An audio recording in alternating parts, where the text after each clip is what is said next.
Hi, my name is Trinity Wagner. I'm a rising sophomore at Trinity University, and this summer I studied density functional theory of the group 3 elements in compression with Dr. Daniel Wren and Dr. Ann Matson from Los Alamos National Laboratory. This project was also sponsored by Texas A&M and the Computational Physics Division at Los Alamos. I wanted to start out the presentation by explaining some definitions that will be helpful for understanding the entirety of the presentation. First off is DFT, or density functional theory, as listed in the title slide. So DFT is taking Schrödinger's equation and changing it to the cone-sham DFT, which is basically making a very complicated equation, as seen here below, into a much simpler equation, as seen here below. So as listed, it takes one function with a lot of variables and makes it a little bit more exact and easier to solve with one function or a number of functions, each with 3 variables. Looking down to the equation of state, a really common example of this is PV equals nRT, which is the equation for an ideal gas. Basically, an equation of state is representative of the relationship among thermodynamic state variables such as pressure, volume, temperature, things like that. And then finally, the C to A ratio is the HCP size constants. So I know the picture's a little blocked off, but there is this line right here is the A and this is the C value, and it's proportional to the volume. So for example, at V0, the C over A ratio would be C0 over A0.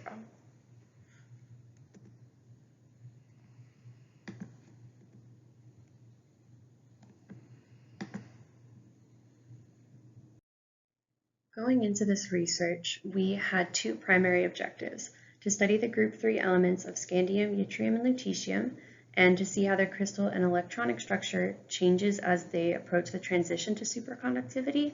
And we also intended to interpret density functional theory, or DFT, calculations and cold curves. As you can see here, these are each calculated DFT points, and then we have a curve that fits it, which is actually the equations of state curve. The one I'll be using in this research is the Birch-Murnaghan approximation, which will be used to present the following data. This information is very beneficial to material science because it gives a little more depth into the knowledge that we need about different thermodynamic properties of the materials: energy, volume, pressure, things that were listed previously. So first up we have scandium, which on the left the graph shows the cold curves which I listed, which are energy versus volume curves. And then on the right side we have the C over A value and how it changes based on the volume. So both are representative as changing through the volume, but the C over A ratio does not have a unit. So here you can see this is our experimental value, and that's what we're trying to match using these curves. So I will show a little bit more in depth on the next slide with that. In the C over A, we actually see a very interesting shape here. This was probably the most interesting element that we looked at this summer because it has this interesting curve shape right here, which actually indicates a potential transition to superconductivity that we weren't expecting under the pressures and simulations that we put it through.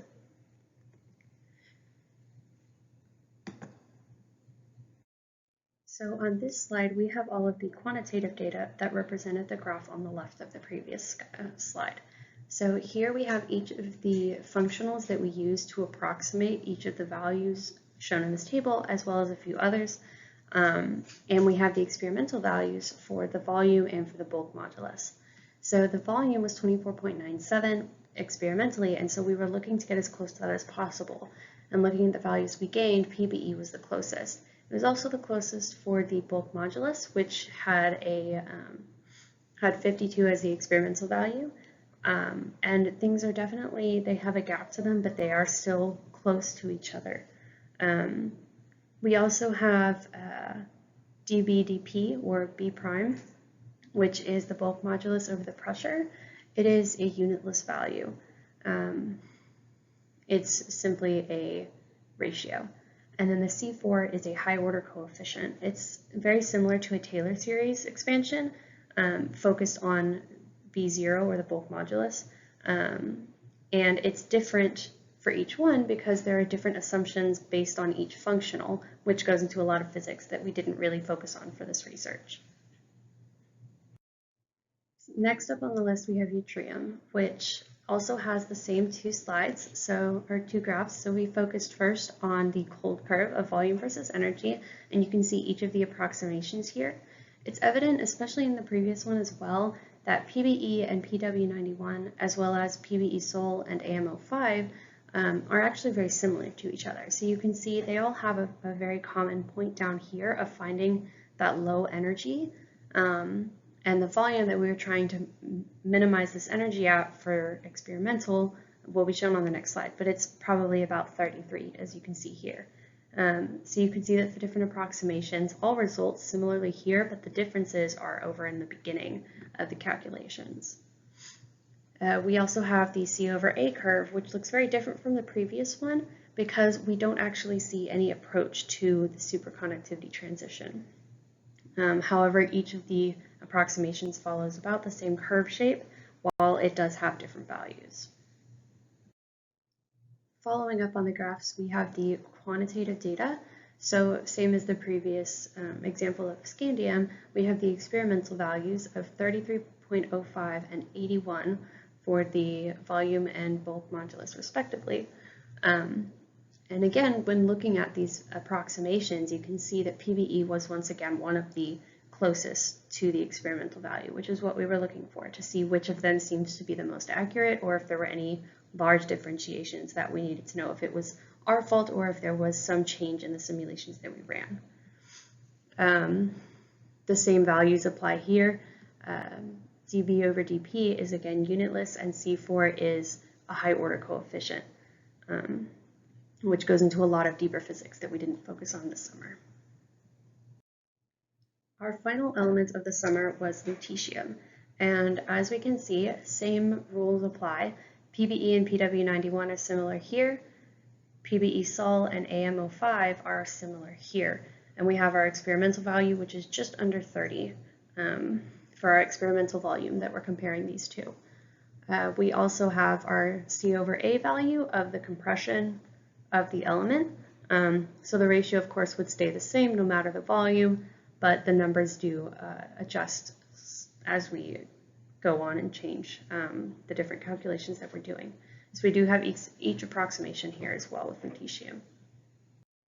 So again, here we have the quantitative data, and we can see that the volume was 29.94, so right about 30 for our experimental value, and each of the values here was lower, but yet again, the PBE approximation was the closest.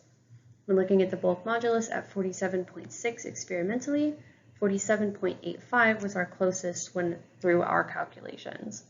And of course, dB over dP and C4 both remain as unitless value and the high order coefficient as listed previously.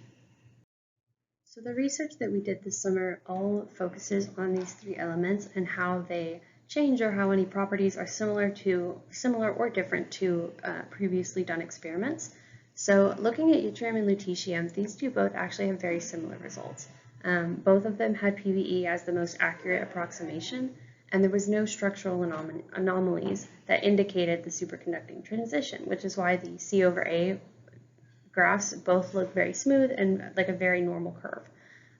However, for scandium, PBE was also the same closest approximation to the experimental value, but there was a possible indication of a structure change at the superconducting transition, which we saw in the graph that went up and then down and then back up again, which is not what we were expecting to see here. So that's a pretty interesting finding for our research this summer. The future work of this is just kind of looking more in detail at the electronic density of states, which focuses on atomic energy levels, and we can see if the density of states changes interestingly under pressure or not. We would also be able to perform phonon calculations. A phonon is the vibrational modes of a crystal, and think of like how strings on a guitar vibrate. So we're looking at how atoms in a solid vibrate.